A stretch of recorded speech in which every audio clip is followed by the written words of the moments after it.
The first time I died, I watched my stepmother burn my father's briefcase in the courtyard of Bellwether University. I was already strapped inside an ambulance, too weak to lift my head, but the rear doors had not closed yet. Through the rain, I saw Dr. Lenora Voss standing beneath the stone archway in her ivory coat, one hand shielding a silver lighter from the wind. Faculty members crowded behind her. Students held up phones. Lenora announced that the briefcase contained dangerous fabrications created by a grieving daughter who could not accept her father's disgrace. Then she dropped the flame onto the leather. Everyone watched the evidence curl black. Everyone believed her. 3 hours later, I died with an academic misconduct ruling beside my hospital bed and Lenora's voice still echoing in my head. Some legacies deserve to be buried, Mara. When I opened my eyes again, my cheek was pressed against the cold tile floor of my father's study. The room smelled of dust, cedar polish, and the bitter coffee Dad used to forget on his desk. Sunlight lay across the carpet in a perfect gold rectangle. My knees hurt. My lungs worked. Somewhere downstairs, the grandfather clock struck 9. 9 times. I stared at my hands. No hospital tape. No bruises from the fall outside the disciplinary chamber. No half-moon scar where the 4-needle had torn my skin. My nails were painted the pale blue I had worn during my final undergraduate year, 6 months before Lenora destroyed me. Then someone knocked on the study door. Mara? Lenora called. The estate agent is here. We need to decide what goes to auction. My heart stopped for one violent beat. I knew this morning. It was October 3rd, the day I had found Dad's old briefcase behind the false panel in his bookcase. In my first life, Lenora had walked in before I could open it. She had gone white, then recovered so quickly that I convinced myself I had imagined it. She told me the case held painful reminders of Dad's fraud investigation and begged me to bury it with his ashes beneath the cedar tree. I did exactly what she asked. 2 weeks later, she secretly dug it up. 6 months after that, she used whatever she had found inside to frame me for stealing research data from Bellwether's medical engineering laboratory. By the time I understood that the briefcase had mattered, the university had stripped my degree classification, withdrawn my graduate fellowship, and branded me a vindictive liar attacking the woman who had protected my family after Dad's death. Now the black leather case sat 3 feet away from me, half hidden behind the open bookcase panel. The brass locks were scratched. One corner had been repaired with dark thread. Dad's initials, Ye Vale, were stamped beneath the handle. Lenora knocked again. I stood, picked up the briefcase, and slid it beneath the long cardigan hanging over my arm. "Coming," I said. My voice sounded calm.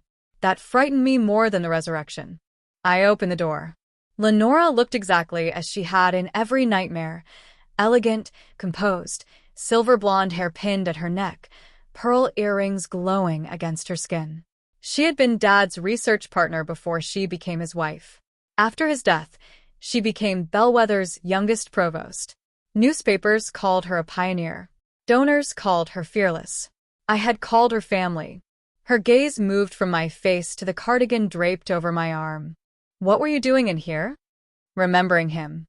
Her expression softened with professional precision.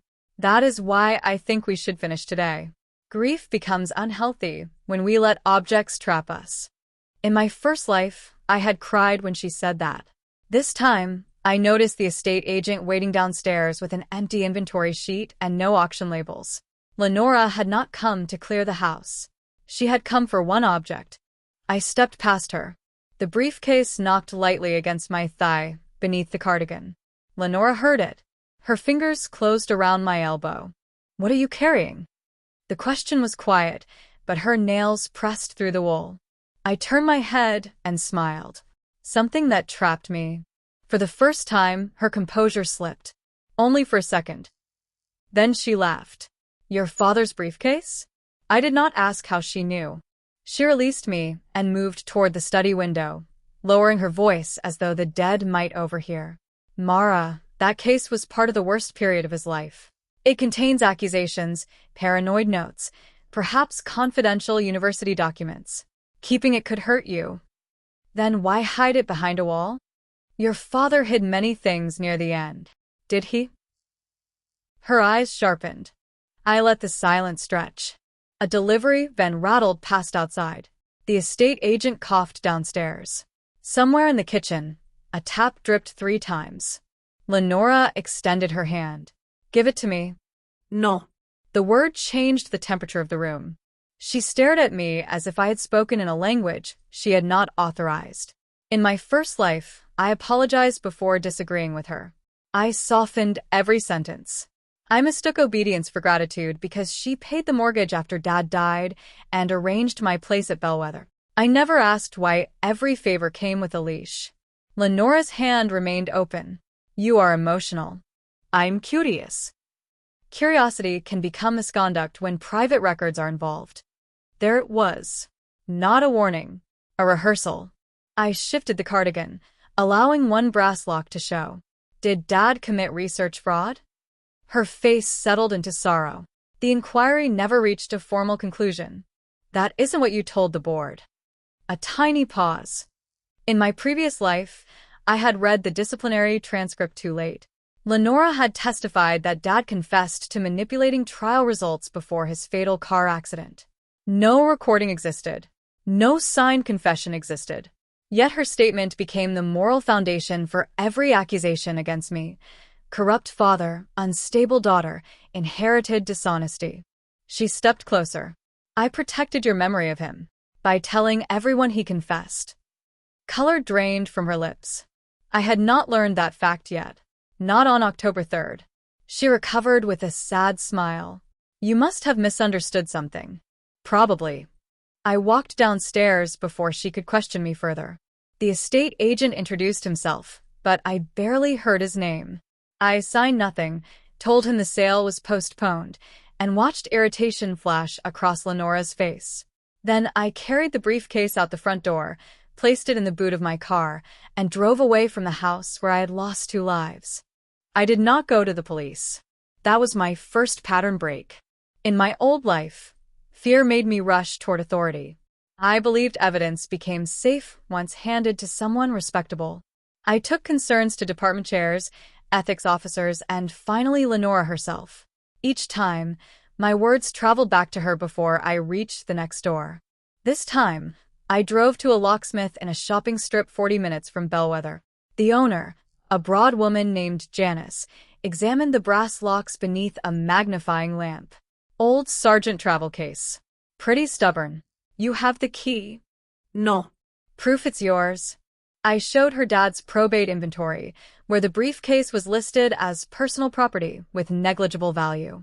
Janice nodded, then looked at the locks again. Someone tried opening this recently. My skin prickled. How recently? Hard to say. See these bright marks under the tarnish? Tool slipped here and here. She tapped the right lock, but they stopped before damaging the mechanism. Lenora had found the hiding place before me. She simply had not opened it. Janice picked both locks in 7 minutes. The lid sprang with 2 soft clicks. I expected papers. Instead, the briefcase was empty. I stared at the faded green lining, unable to breathe. No ledger. No confession. No hidden research drive. Nothing except a stale smell and a rectangular shadow where documents had once rested. Janice tilted the case. Not completely empty. She pressed her thumb against the bottom panel. It flexed. My father had repaired the exterior corner himself, but the green lining was professionally stitched. Janice slid a thin tool beneath the seam and lifted a false base, no thicker than a clipboard. Underneath lay a cassette tape, a narrow black notebook, 3 sealed envelopes, and a photograph of 6 people standing beside a prototype dialysis machine. I recognized Dad immediately. He was younger, laughing, his sleeves rolled to his elbows. Beside him stood Lenora, dark-haired then, one hand resting on the machine.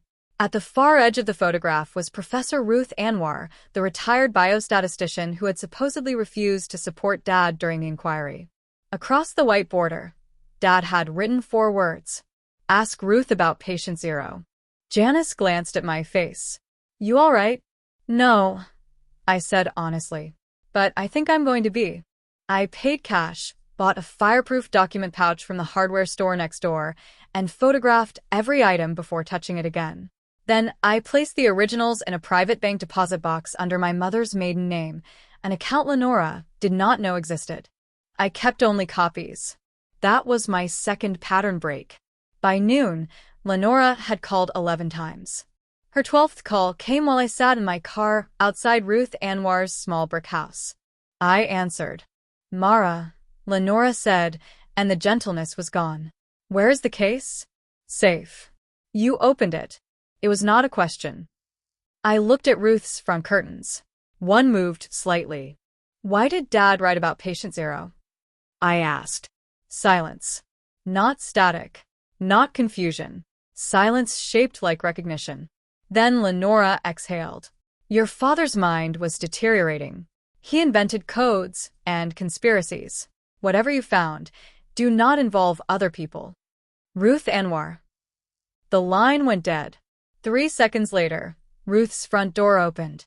She was 70 now, shorter than I remembered from university photographs, with iron-gray curls and a walking stick. She did not greet me. She looked past my shoulder toward the road, then at the photograph in my hand. "You should not have brought that here," she said. "My father told me to ask you." "He told you too late." "He told me twice." Ruth's eyes narrowed. I had no safe way to explain reincarnation, so I told her the closest truth. "I ignored him once. I won't do it again." She studied me for a long moment, then stepped aside. Her living room contained no family photographs, only shelves of statistics books and a large whiteboard covered with handwritten probability trees. She locked the door, closed the curtains, and placed my photograph face down on the table. "Patient zero was not a patient," she said. "It was a missing dataset." Dad and Lenora had developed an adaptive filtration system designed to reduce clotting during pediatric dialysis. Early results were promising enough to attract a $40 million foundation grant. But one pilot dataset produced the opposite result. The filter increased microclot formation in children with a rare genetic marker. The sample was small, yet statistically significant enough to halt the trial. Dad wanted to disclose it. Lenora wanted to classify it as equipment contamination. She said one failed batch should not destroy years of work. Ruth told me. "Your father said one dead child would destroy everything." What happened to the dataset? It vanished from the server. And Dad was blamed. Ruth's mouth tightened. He was the only administrator logged in that night. Was he there? No. He was with me at St. Vincent's, meeting the family of the first affected child. Then why didn't you testify? Ruth looked toward the dark television screen. I tried. She pulled open a drawer and removed a letter with Bellwether's crest. It informed her that discussing confidential preliminary data would violate a non-disclosure agreement and expose her to personal liability exceeding $2 million. The letter was signed by Lenora, who had been acting research director. "I was a coward," Ruth said. No. "You were isolated." That is the polite word for cowardice. I turned over Dad's black notebook. Most pages contained dates, initials, and strange pairs of numbers. The final page read, "The truth is in the order, not the contents." Ruth leaned closer. I asked, "Do these numbers mean anything?" Her expression changed. "They are not results," she said. "They are audit coordinates." Each pair matched a server archive number and a line position within Bellwether's laboratory access logs. Dad had not copied the missing data. He had mapped the route used to erase it. But we still needed the logs. In my first life, I would have broken into the lab that night. That was exactly what Lenora expected. So, I went to class. At 2 o'clock, I entered Bellwether's biomedical systems seminar carrying an ordinary canvas tote and wearing the expression of a daughter who had spent the morning sorting grief into auction boxes. Lenora stood at the front of the lecture theater. That was not normal. She taught no undergraduate classes, yet there she was beside Professor Sloan, smiling as students settled into their seats. On the projection screen glowed the title of our capstone assignment, Failure Analysis and Ethical Response. In my first life, this assignment became the weapon that ended me. We were given anonymized device records and asked to identify the cause of a simulated clinical failure. My group discovered altered timestamps in the sample data. I wrote the analysis. 3 months later, investigators claimed entire passages matched a confidential report from Dad's old trial. Lenora testified that I must have taken the report from his briefcase. I insisted I had never opened it. That denial made me look worse once security footage showed me carrying the buried case into the house weeks earlier. I had forgotten the assignment began today. Lenora had not. She scanned the theater until she found me. Miss Vale, I'm glad you could join us. Every head turned. I sat in the back row. I wouldn't miss an ethics lecture. A few students laughed uncertainly. Professor Sloan cleared his throat, but Lenora continued.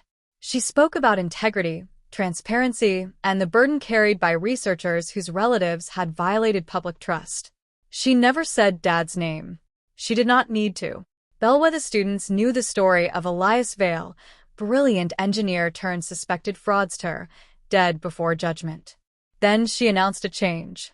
Instead of receiving separate datasets, all capstone groups would work from a shared archive stored on the restricted laboratory server. Students had to sign access declarations. Any unauthorized duplication would trigger immediate disciplinary review. The trap had moved 6 months early. Because I kept the briefcase. My classmate Tessa Rowan slid into the seat beside me and whispered, "Why does she keep looking at you like you stole her kidneys?" Tessa had been my closest friend in my first life until investigators threatened to cancel her internship. She gave them screenshots of our messages, then stopped answering mine. I had hated her for it while dying. Now I remembered how Lenora operated. Isolation first. Compromise second. Public virtue last. "I found something she wants," I whispered. Tessa's eyebrows rose. "Money." "Proof." "That is significantly worse." At the end of class, Professor Sloan distributed access tokens. Mine was sealed in an envelope with a red diagonal mark. I did not open it. Tessa noticed. "Aren't you going to check your login?" No. "Why?" "Because the seal is already broken." The flap had been pressed closed again, but a crescent of adhesive showed along one edge. I photographed it on the desk with the time visible on the lecture clock. Then I handed the envelope directly to Professor Sloan. "Could you note that this arrived unsealed?" His cheeks reddened. These were prepared by administration. So noting it should protect everyone. Lenora watched from the aisle. Professor Sloan wrote the time across the envelope and signed his initials. Her jaw tightened. One trap, disarmed in public. Not defeated. Disarmed. Outside, Tessa grabbed my sleeve. "Tell me what is happening." I looked across the courtyard. A man in campus security uniform stood beside my car, speaking into his radio. "Not here," I said. We walked in the opposite direction and entered the old anatomy museum, where glass cabinets held wax hearts and 19th century surgical tools. Few students visited because the room smelled like formalin and regret. I showed Tessa copies of the photograph and notebook. I did not show her the cassette or tell her where the originals were. She read Dad's last line twice. "The truth is in the order. Ruth says the numbers identify archived access logs. Bellwether purges digital logs after 7 years. Digital logs." Tessa looked up. Her internship was in clinical equipment compliance. She knew that regulated laboratories kept hard copy maintenance binders because auditors required signatures made in permanent ink.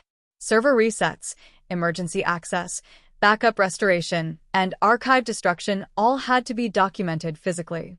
"Basement records room," she said. "North Annex. Restricted. Not to the Student Safety Committee." Tessa was its secretary. In my first life, I thought her position was ceremonial. Lenora had thought so too. The committee was scheduled to inspect emergency exits in the North Annex the following morning. Tessa could legally enter the corridor, but not remove records or photograph confidential pages. We needed a reason for the binder to come to us. I remembered the fire. Not the fire Lenora set at the end of my old life. An earlier one. During winter break, a pipe burst above the basement records room.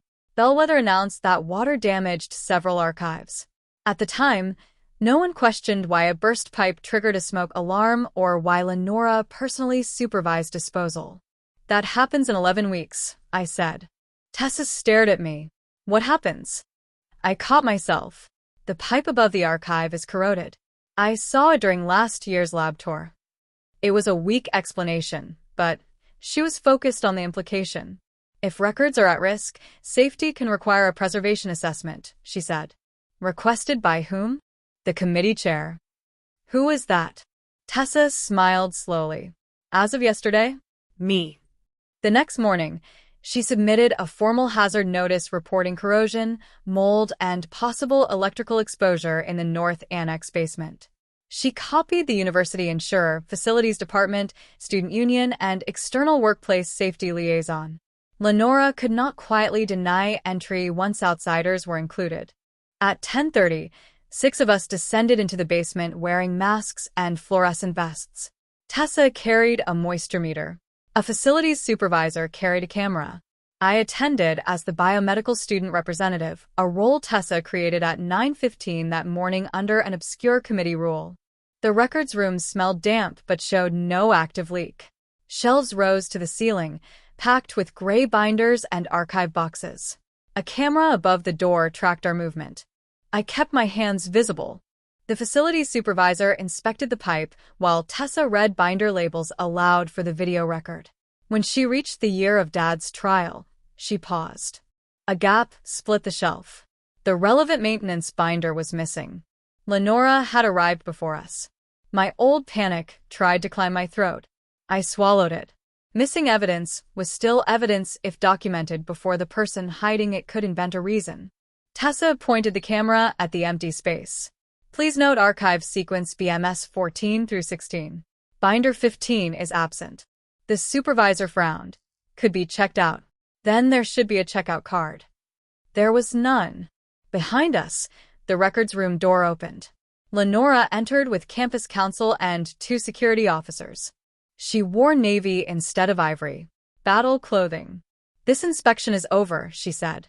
Tessa lifted her clipboard. Facilities hasn't cleared the electrical risk. There is no electrical risk. Then we'll need that in writing. Lenora ignored her and looked at me. Miss Vale, step away from the confidential archives. I'm 6 feet away. You entered under false pretenses. The committee filed a hazard report. Based on your claim. I smiled behind my mask. How did you know it was my claim? Campus counsel turned slightly toward Lenora. The hazard form named Tessa as reporting officer. My observation appeared only in a sealed attachment held by workplace safety. Lenora had just revealed access to information she should not possess. She corrected smoothly. I assumed, given your recent fixation. On what? The records connected to your father. Again, too much. No one had mentioned Dad. The facility's camera continued recording. Lenora noticed its red light and changed strategy. Her shoulders lowered. Concern softened her face. Mara, I know you are grieving, but searching university archives for proof of a conspiracy will not bring Elias back. Please let us help you before this becomes another violation. Another violation. She was planting language for the future file. I stepped away from the shelves. Of course. Relief flickered in her eyes. Then the fire alarm sounded. A metal shutter slammed over the records room door. Emergency lights flashed red. One security officer swore and reached for his radio. The facility's supervisor ordered everyone toward the secondary exit, but when he pushed the crash bar, it did not move. The exit was chained from the other side. For 10 seconds, nobody spoke. Then Tessa pointed her camera at the door. This, she said, is why we inspect. The alarm turned out to be a scheduled drill that administration had failed to place on the shared calendar. We remained trapped for 6 minutes until maintenance cut the chain. By then, the external safety liaison had received the live upload from Tessa's camera.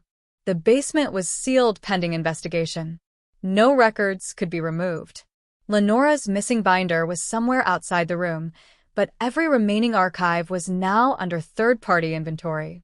She had accelerated her own problem. As we emerged into daylight, she walked beside me. You think you are clever, she murmured. No, I said. I think you're frightened. Her smile did not reach her eyes. Of an empty briefcase? I stopped. She stopped too. Neither of us moved while students streamed around us. I had never told her it was empty above the false bottom. She had seen inside it before Dad hid the second compartment. That meant she knew what had originally occupied the main section. What was in it? I asked.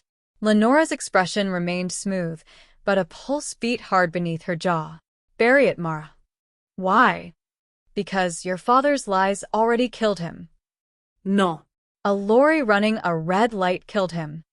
Is that what you believe? The courtyard noise seemed to drop away. She leaned closer. Elias was driving to expose people with far more power than he understood. He was exhausted, unstable, and careless. Keep digging, and you may discover that the story protecting your memory is kinder than the truth. Then she walked off. It was a threat disguised as a confession and a confession disguised as concern. I did not chase her. That was my third pattern break. Instead, I returned to Dad's briefcase. Not the originals in the bank. The high-resolution photographs I had taken at the locksmith. I enlarged every seam, scratch, stain, and repair. For 2 hours, nothing changed except my headache. Then I noticed the dark thread at the repaired corner. Dad hated careless stitching. He repaired my school bag when I was 12 and taught me that every knot should disappear beneath the lining. On the briefcase, 5 crude loops remained visible. 5 loops. A gap. 3 loops. A gap. 8 loops. 5, 3, 8. Page 5, line 3, word 8. Archive coordinates? A telephone extension? I checked the notebook. Entry 5-3 referred to an access event on the night the dataset vanished. Entry 8 appeared beside the initials LV, but the rest made no sense. Tessa found me in the library and dropped 2 coffees onto the table. You look haunted. I have prior experience. She leaned over the photograph. That stitching is ugly. My father did it deliberately. Maybe it's Morse code. It was not. The loops were too uniform. Then Tessa turned the image sideways. They look like binding marks. She pulled a spiral notebook from her bag and held its punched edge against the screen. 5 loops could mark a 5th hole, 3 a 3rd, 8 an 8th. The repaired corner was not a number sequence. It was an instruction to sample positions along a bound document. The black notebook contained 32 pages, each with 8 ruled lines. We took the 5th word on line 3 of page 8. Cabinet. Then we followed the next stitch groups hidden along the handle attachments and side seam. Dad had repaired 4 areas. Each produced 1 word. Cabinet. Gray. Chapel. 8. Bellwether's original chapel had been converted into the University Archive Museum. Its basement contained gray specimen cabinets numbered by aisle. Cabinet 8 displayed obsolete laboratory equipment donated by famous researchers, including Lenora Voss. The museum closed at 5, but I did not need to break in. The following week, Bellwether held Founders Night, when alumni toured the chapel and donors drank champagne beside preserved microscopes. Lenora would be giving the keynote speech. We had 6 days. That evening, I finally listened to the cassette. Ruth owned a tape deck. We sat in her kitchen while rain tapped the windows. I expected Dad's confession, an argument, perhaps the voice of a witness. For 47 seconds, the tape played only mechanical clicks. Then Dad said, "Test sequence 7. Filter pressure normal." A child laughed in the background. My hand tightened around the table edge. Dad continued reading numbers. Lenora's younger voice answered from across the laboratory. The recording sounded ordinary until minute 4, when an alarm began chirping. Lenora said, "Stop the tape." Dad replied, "The tape is part of the test record." "Elias, stop it." A third voice called for a nurse. Equipment clattered. The child stopped laughing. Then came a sentence so calm that it chilled me more than shouting could have. Lenora said, "Remove the marker group before upload." Dad asked, "You want to exclude her?" "I want to correct a contaminated sample." "She is not a sample. She is a child." The tape ended with a door slamming. Ruth covered her mouth. Is that enough? I asked. To prove she wanted exclusion? Yes. To prove she deleted the dataset? No. And the child? Survived. Her name was Amelie Cross. Patient 0. Not a patient, Ruth had said. A missing dataset.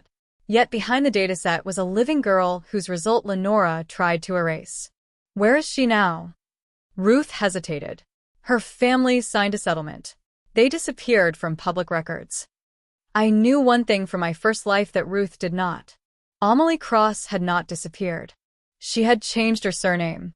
Professor Sloane's full name was Adrian Cross Sloane. The man teaching my ethics seminar was Patient Zero's older brother. I visited Professor Sloane the next morning. He was alone in his office, marking reports beneath a photograph of a teenage girl holding a violin. The plaque on the frame read Amelie, Summer Recital. I placed the copied cassette transcript on his desk. He read the first page, then locked his office door. Where did you get this? My father recorded it. His face hardened. Your father abandoned my sister during the inquiry. That is what Lenora told you. He never contacted us. Did you keep the settlement agreement? Sloane opened a filing cabinet and removed a thick envelope. The agreement prohibited the Cross family from discussing Amelie's complications. It also stated that Elias Vale had accepted sole responsibility for unauthorized protocol changes. Dad's signature appeared on the final page. I recognized the shape immediately. It was almost perfect. Almost. Dad crossed the second stroke of his capital E from right to left. The agreement crossed it left to right, as Lenora did when imitating his signature on birthday cards she claimed came from both of them. Sloane did not want to believe me. I watched loyalty, anger, and hope fight across his face. Then I showed him a scanned letter from Dad's hidden envelope. It was addressed to the Cross family, apologizing for the filter failure and asking permission to release Amelie's complete results. Across the front, someone had stamped returned, address invalid. The postal date was 3 days after the settlement. Lenora had relocated the family through University Council, then told Dad they refused contact. Sloane sat down slowly. Amelie still has clotting problems. I'm sorry. Sorry does not repair 15 years. No. But the truth can stop her complication from being treated like an unexplained anomaly. That reached him. He agreed to help, but only through lawful channels. Together, we requested an independent review from the medical device regulator. Ruth submitted a protected disclosure. Tessa preserved the basement inspection footage. Janice signed a statement confirming the briefcase's locks and concealed compartment. I gave nobody the original cassette. Lenora responded within hours. Campus security searched my student locker and found the missing maintenance binder. It was wrapped in my cardigan. The same cardigan I had worn while removing the briefcase from Dad's study. Security detained me during a laboratory session. Students watched as officers emptied my bag and escorted me across the courtyard. Lenora waited inside the disciplinary chamber with University Council. In my first life, that walk broke me. This time, I counted windows. 23 from the laboratory to the chamber. For security cameras. One news van outside the administration building, invited for founders' night preparations. Inside, Lenora folded her hands. Mara, this can remain private if you cooperate. Private like Dad's inquiry? The binder contains confidential access records. Your fingerprints are on the cover. Of course they were. The cardigan had been in Dad's house, where Lenora could take it. She likely pressed my fingers onto the binder while I slept there after the funeral months ago, planning the trap long before today. You seem very certain, I said. We have physical evidence. Then call the police. University Council looked up. Lenora blinked. That may not be necessary. I insist. Her bluff depended on an internal process she controlled. Police would examine when the binder left the archive, test fibers, review camera footage, and ask why Lenora knew about my hazard attachment. I leaned back. Report the theft. She smiled thinly. You are not in a position to dictate terms. Then I'm leaving. Security blocked the door. Sloane entered before anyone touched me. He carried the sealed access envelope from class and the original capstone dataset. "This meeting is procedurally invalid," he said. Miss Vale's faculty representative was not notified. Lenora's voice cooled. "This concerns theft, not coursework." "It concerns both." Her assigned access token was activated last night from Provost Office, Terminal 3. Silence struck the room. I had never opened the envelope. Professor Sloan had stored it in his safe after documenting the broken seal. Someone used its copied credentials anyway. Lenora turned to counsel. "Terminals are shared." "Not that one," Sloan said. "It requires biometric login." Her bluff bent, but did not collapse. She blamed an assistant, suspended the meeting, and allowed me to leave while maintaining that the binder investigation continued. By sunset, Bellwether issued a statement calling the incident an administrative misunderstanding. Founders' Night proceeded as planned. The old chapel glowed with candles and donor money. Glass cases displayed patents, medals, and obsolete devices beneath engraved names. I wore a black dress with shallow pockets and carried Dad's briefcase openly. People noticed. That was intentional. Lenora stood beneath the vaulted ceiling greeting trustees. When she saw the case, her smile froze. She excused herself and intercepted me beside the champagne table. "You were released under review," she whispered. "Bringing that here is provocation. It belongs in the exhibit. It belongs underground. Then bury it yourself." I offered her the handle. She recoiled before she could stop herself. Nearby donors turned. I lowered my voice. "What are you afraid is inside?" "Nothing." "Good." I walked toward Gray Cabinet 8. Tessa stood by the museum alarm panel as student safety liaison. Sloan waited near the trustees. Ruth had entered through the accessible side door with a regulator's investigator beside her. Lenora saw them one by one and understood that the room was no longer hers. Cabinet 8 contained a bulky data tape reader donated by the Voss Vale Laboratory. Its label praised Lenora for preserving the earliest adaptive filter trials. The cabinet was locked. Lenora reached me. "That exhibit is sealed." So was Dad's briefcase. I held up a key from the third hidden envelope. The museum curator checked its tag, frowned, and confirmed it was an original deposit key registered to Elias Vale. In front of 3 trustees, she opened the cabinet. The data reader slid forward on rails. Behind it lay a flat archival box. Inside were carbon copies of laboratory maintenance forms, the missing marker group analysis, and a reel of server backup tape. Dad had placed them there during the exhibit's installation, hiding evidence inside the machine Lenora donated to glorify herself. The final envelope contained his explanation. He suspected his office was searched and his mail intercepted. He stored the originals in a public exhibit because removing them would require museum authorization, while the notebook and briefcase preserved the retrieval path. Lenora laughed. The sound startled everyone. "This is absurd," she announced. "Mara has spent weeks manufacturing a spectacle from her father's delusions.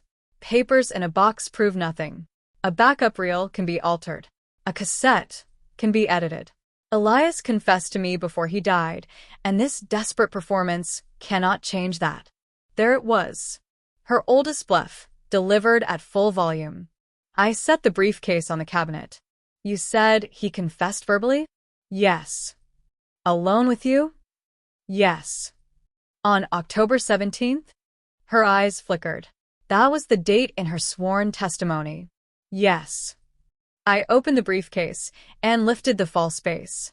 Beneath the place where the cassette had rested was a thin manufacturer's plate. Janice had photographed it, but only the museum curator understood its significance.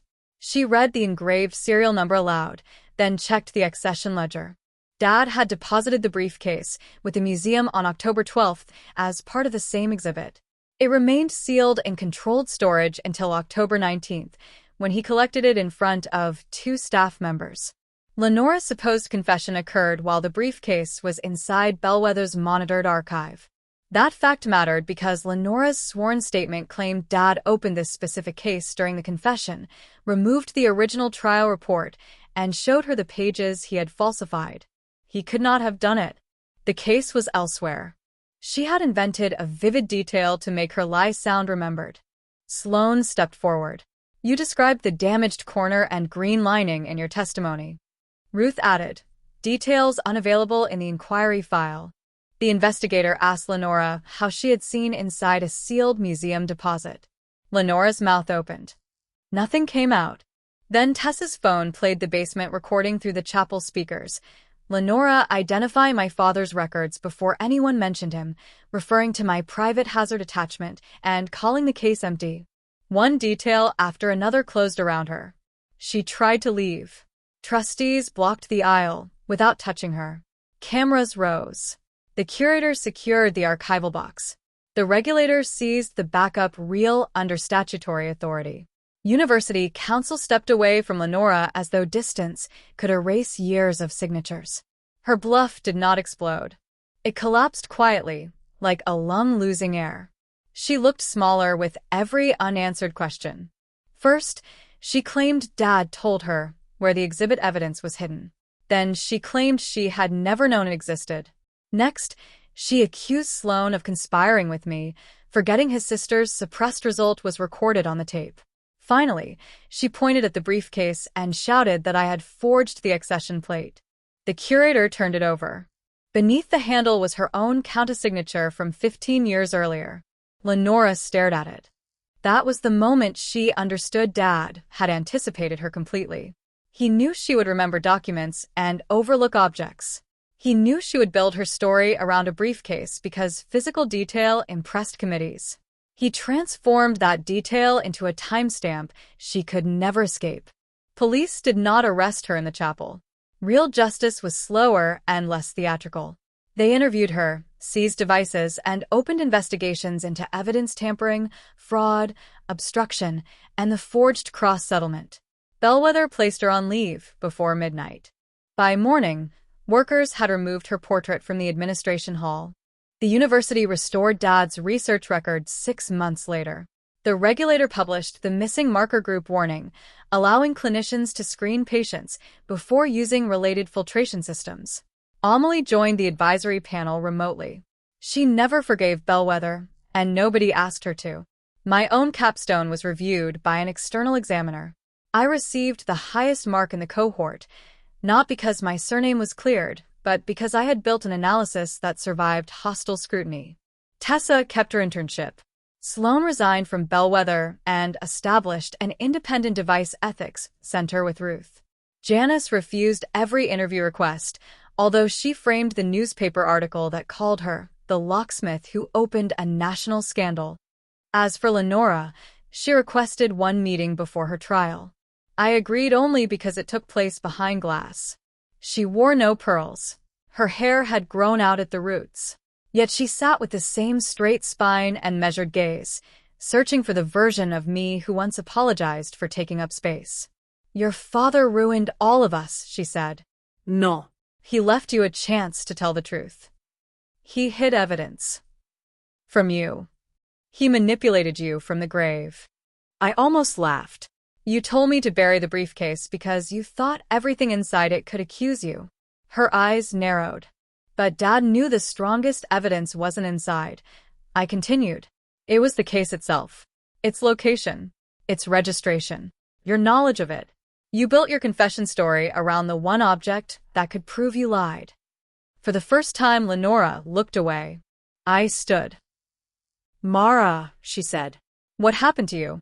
The honest answer was that I died believing her.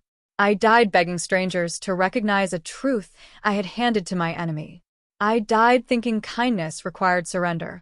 But she did not deserve that truth. So I gave her another. I learned the difference between grief and obedience. I left her behind the glass. On the anniversary of Dad's death, I carried the briefcase to the cedar tree where I had buried it in my first life. The ground was wet from morning rain. For a moment, memory folded over reality. Lenora's lighter, black smoke, ambulance doors, my own helpless reflection in the window. Then the wind shifted. I opened the case. Inside, I placed Dad's restored faculty medal, a copy of the regulator's report, and a new notebook bearing my initials. I did not turn the briefcase into a shrine. I turned it into working luggage. The following Monday, I carried it into my first day at the Independent Ethics Center. A junior researcher noticed the repaired corner and asked why I had not replaced such an old thing. I ran my fingers over the 5 crude stitches Dad had left where perfection would have hidden the message. Because, I said, some damage is an instruction. Then I clicked both brass locks shut and walked into the laboratory under my own name. People later called what happened at Founders Night revenge, but revenge had never been the difficult part. Hatred was easy. It arrived hot, demanded an audience, and promised relief before the consequences appeared. The difficult part was refusing to become the reckless woman Lenora had already described. Every photograph needed a timestamp. Every witness needed protection. Every accusation needed room for an answer. I had to build the truth slowly enough that nobody could dismiss it as grief, wearing evidence like a costume. That lesson followed me into every investigation I handled afterward. I listened when frightened technicians contradicted celebrated professors. I checked the boring logs before believing dramatic testimony. I asked who benefited when a mistake was renamed contamination, coincidence, or instability. Most importantly, I never confused confidence with credibility again. Years later, Bellwether invited me to speak at a memorial lecture named for Dad. I accepted on one condition. Amelie would speak first. She appeared by video, held up the childhood violin from Sloane's photograph, and told the audience that surviving harm did not obligate anyone to become inspirational.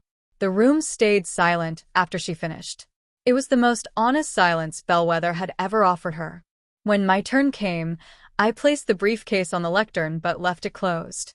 The audience expected me to reveal some final secret. I told them there was none. Institutions often waited for miraculous evidence because ordinary warnings were inconvenient. Dad had spoken. Ruth had objected. Amelie's body had recorded the truth. The scandal survived because powerful people demanded one perfect object before believing many imperfect witnesses. Afterward, a student approached me and admitted she had found irregularities in her supervisor's trial. Her hands shook as she offered me a folder. I did not tell her to be brave. I gave her a receipt, copied the files in front of her, and called an independent advocate. Then I stayed beside her while the first report was made. That was the real inheritance inside Dad's briefcase. Not proof, not prestige, and not even vindication. It was a method for making sure the next frightened daughter did not have to die before somebody listened to her.